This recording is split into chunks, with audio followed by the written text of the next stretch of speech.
HubSpot's lead scoring produces a 3x3 grid. Fit on one axis, engagement on the other, 9 cells total. As an ops tool, it's genuinely good. As something your VP of sales reads in a Monday pipeline meeting, it's dead on arrival.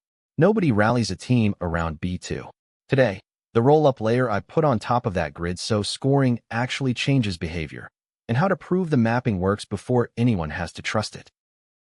Here's the grid as a report. A1, strong fit, hot engagement. Everyone agrees those are gold. But now look at B1 versus A2.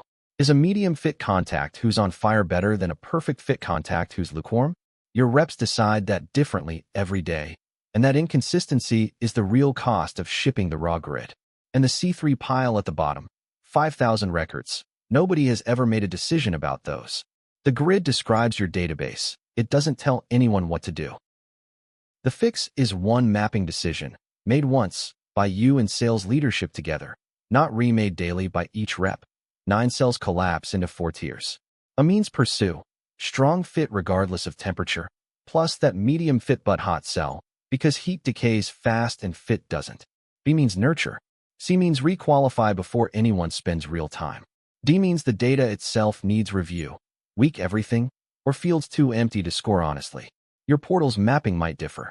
The point is that the argument happens once, in a meeting, instead of forever, in the queue. And here's what separates a roll-up that sticks from a vanity property. Every tier ships with a play. A tier creates a task and expects outreach within 2 days. B tier enrolls into nurture and gets reviewed for movement monthly. C tier earns an SDR pass or an enrichment run before a rep ever sees it. And D tier is a data quality work list. Those records aren't bad leads. They're unscorable ones, and treating that as a sales problem instead of an ops problem is how scoring projects die. When leadership asks what the tiers mean, the answer is a verb, not a definition. Mechanically, the tier is just a custom property computed by a nightly job, and the job should be lazy. Don't rescan the whole database every night. Search for contacts modified in the last day or so, with a couple hours of overlap, so nothing slips between runs. Map grid cell to tier, skip records whose tier hasn't actually changed so you don't spam property history, and write in batches of 100. And because it's a batch endpoint, yes, check for partial successes. The whole job touches a few hundred records a night instead of 50,000. Last step, and the one that turns this from an opinion into a tool. Backtest the mapping before you ship it.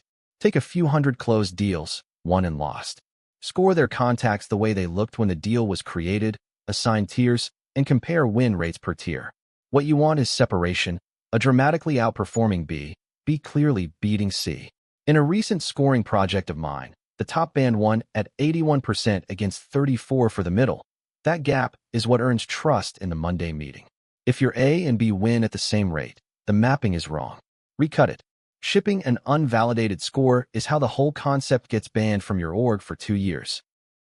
So, collapse the 9 cells into 4 tiers, attach a play to each, refresh nightly and lazily, and backtest until the separation is undeniable. The refresh script and the backtest harness are linked below. Subscribe for a working admin's RevOps build every week. And if you want this stood up in your portal, my consulting contact is in the description too.